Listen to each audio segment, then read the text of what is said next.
তোমাদেরকে দেখাবো 1 কিলো ছাল গিলে মেটে পা কিভাবে রান্না করছি।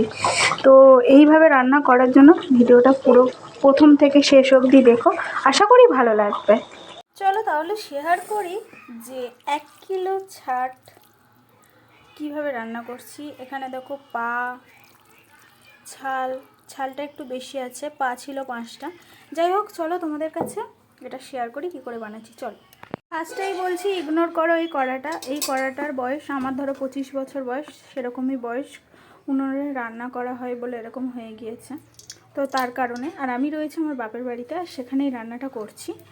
আর মা যেহেতু কাজে যায় তো টাইম পায় না। তো ফার্স্টে এখানে তেল দিয়ে দিয়েছি, তেলটা গরম হবে, এরপরে আলু ভেজে নেবো। আর বাড়িতে যেহেতু 6 জন লোক, তো তার কারণে একটু আলুর পরিমাণটা বেশি দেওয়া হয়েছে। তো চলো এই আলুগুলো ভেজে নেবো। একটু দিয়ে দেবো সামান্য হলুদ, সামান্য নুন হলুদ দিয়ে এটা একটু ভেজে নেব। তো এখানে আমার লাল লাল করে আলুগুলো ভাজা হয়ে গিয়েছে, এবার আমি তুলে নেব।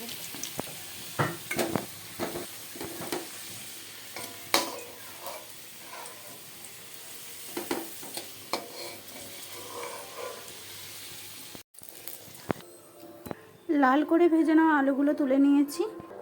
ছাল থেকে যেহেতু অনেকটা পরিমাণে তেল বের হয়, তার জন্য আমি তেল দিইনি। এর ভিতর দিয়ে দিলাম তেজপাতা, আর ফোড়নে দিয়েছি শুকনো লঙ্কা, দারচিনি, গোলমরিচ, যেগুলো দিয়ে দিলাম।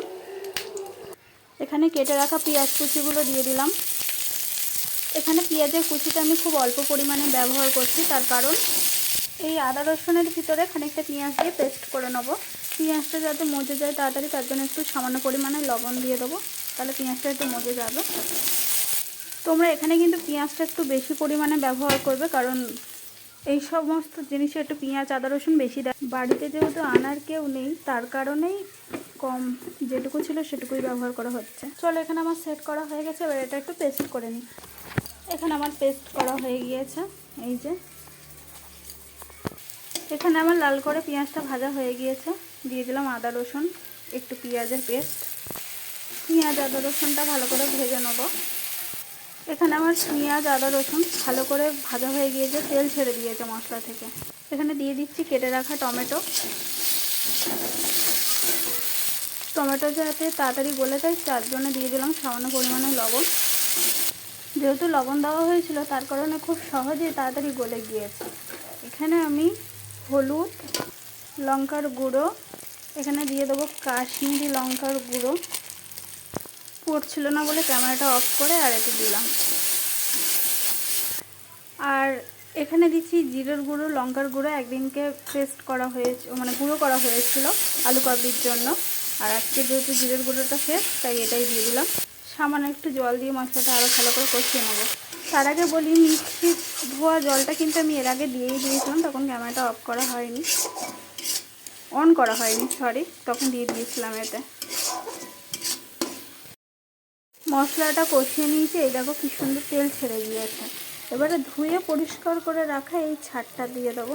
ছাট, মেটে, গিলে, যাই হোক সব দিয়ে দেবো। আজকের কিন্তু এখানে ছালের পরিমাণটা একটু বেশিই রয়েছে। এবার ভালো করে আমি একটু মিক্স করে নেব।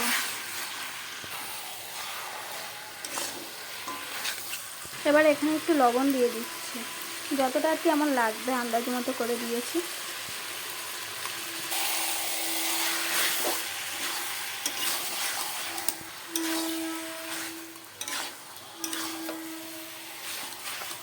ভালো করে মিক্স করে নিয়েছি। এবার একটু আস্তে দিয়ে ঢাকা দিয়ে এবার একটু ভালো করে 5 মিনিট 2-3 মিনিট মতো এরকম ঢাকা দিয়ে একটু কষিয়ে নেব।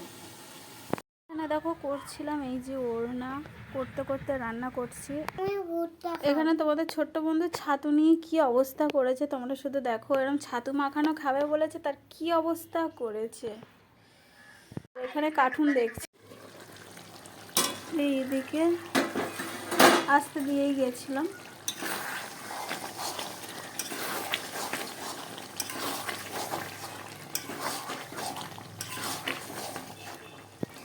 এখানে আমি ভেজে রাখা আলুগুলোও সব দিয়ে দেবো,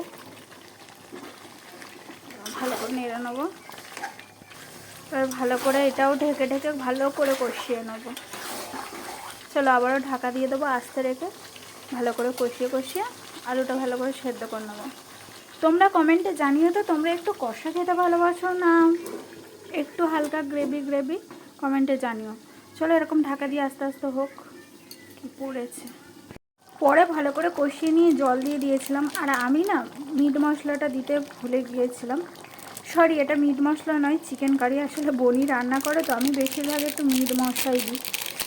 আর আজকে রয়েছে চিকেন কারি মশলা, দুটোই দিই, বেশিরভাগ দিই মিট মশলাটা।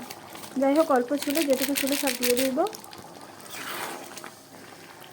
যেহেতু বাড়িতে অনেকটা মানুষ, তাই একটু হালকা গ্রেভি মতো রাখবো, কারণ 6 জন মানুষ, তার কারণে একটু জল দিতে হয়েছে। না হলে আমি মিঠাই যখন খাই তখন হচ্ছে কি, যেহেতু মিঠাইয়ের ব্যাপার বাইরে থাকে, তখন কিন্তু আমি একটু কষাই রাখি। কিন্তু এখানে কষা রাখলে হবে না, আমরা বাড়িতে 6 জন, তাই একটু রাখতেই হবে। যাই হোক, একটু ঝোলটা একটু কম করে নেব। এখানে চলে এসেছি ধনেপাতার বাগানে। এগুলো অনেক, এখানে পালং শাক আছে। আর আমাদের ছোট্ট বন্ধু মিঠাই এখানে বদমাইশি করছে মামার সঙ্গে। আমি খানিকটা একটু ধনেপাতা তুলে নেব, গোড়া থেকে তুলি না, আমি এমনি এরকম করে করে তুলে নিই। এই যে তুলে নিয়েছি, আর দেবো নয়, ধুয়ে নেবো, নিয়ে এবার কুচো করে দিয়ে দেবো। এখানে উনুনে কিন্তু ভাত হচ্ছে, ভাতটা ফুটে গিয়েছে তাই বন্ধ করে রাখা হয়েছে, এমনিই হয়ে যাবে। কিন্তু আমি গরম মশলা দিয়েছিলাম, মানে বোন এসে নেড়ে দিয়ে গিয়েছে। আর এখানে দিয়ে দিলাম ধনেপাতা। এবার একটু নেড়ে টেড়ে নিয়ে লাভিয়ে নেবো। আমি ধনেপাতা যখন তুলতে গেছিলাম বোনকে বললাম একটু তরকারিটা চেক করে দেখ, ও তখন দিয়ে দিয়েছে। এবার লাভিয়ে নেবো, এইভাবে ঢাকা দিয়ে রেখে দেবো। তোমরা কমেন্টে জানিও কেমন হয়েছে। আর ভিডিওটা ভালো লাগলে লাইক, কমেন্ট, শেয়ার করো। টাটা।